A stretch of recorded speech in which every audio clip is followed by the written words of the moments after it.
To all the jobs I've held before, my apologies to Hal David and Albert Hammond, Julio Iglesias and Willie Nelson, a little play on their title of one of their songs.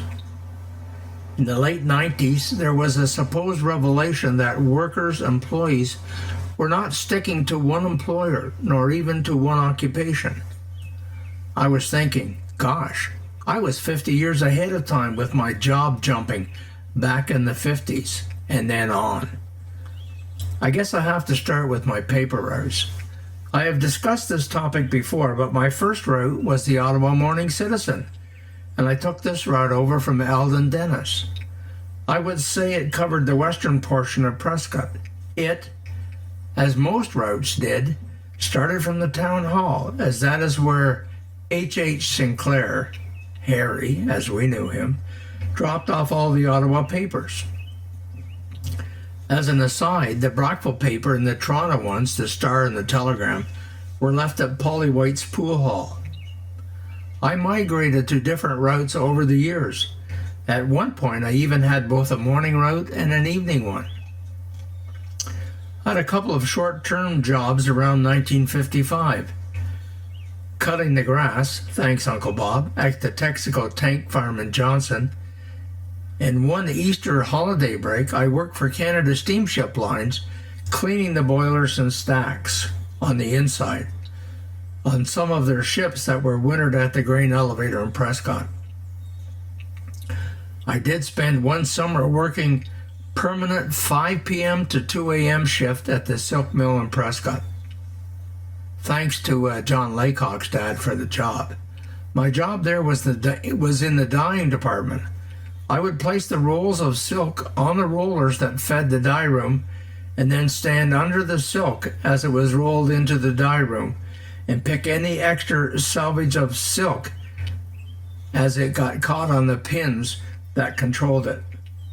The couple I worked with were great, and if we had met our quota early, they would send me home and then they would punch me out on the time clock at appropriate time. My next big job came at Dominion Store on King Street in Prescott. My duties there consisted mainly of stocking the shelves and packing orders at the cash, and of course carrying the bags out for the customers wherever they parked. At times this was challenging, lots of heavy bags and a great distance to their car. My second last summer job, although it wasn't supposed to be, was as a plumber electrical helper for Harry Baker. We did a lot of work in Windsor Heights and Brockville, as well as some school and church refurbishing in Williamsburg. But I saw the wisdom of returning to school after that summer. The next summer, after grade 13, I had applied for several jobs, including the Bank of Montreal. When they got around to offering me a job, I had already accepted a production job at DuPont. I was hired at an entry position, a sample carrier. You went to various points in the chemical production workflow and drew a sample of the product from that location, apply a label, and then cart, yes, an actual pull cart, them over to the lab. Little did I know that 5 years later I'd be working in that lab. When the Prescott Journal published our grade 13 exam results, that's how we found out how we did in grade 13, coupled with my summer of shift work, I decided to give university a try. A couple of trips with Dad to Ottawa to apply at Carleton. He sold his boat and motor to pay for my course fees. God, I love a guy that would do that for you.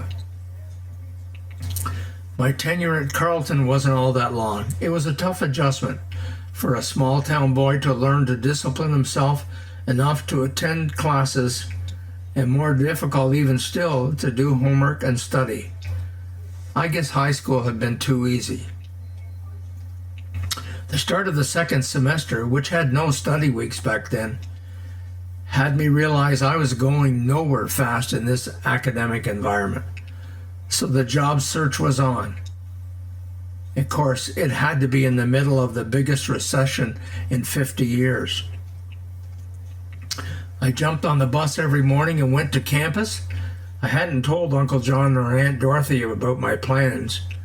I would then go back uptown, check out the jobs listed on the bulletin board at the unemployment office, talk to a counselor there, and asked him about this order department posting for RL Crane Limited. He told me I didn't have much of a chance of getting that job, but it might be a good experience for further job applications. I called Cranes and made an arrangement for an interview. Sounded almost interesting, and everyone knew Cranes Plumbing was a large international company. Next day, I borrowed a suit from Al Lumsden and took the bus out to Westboro to check out this opportunity. When I arrived, I was amazed at the size of the plant.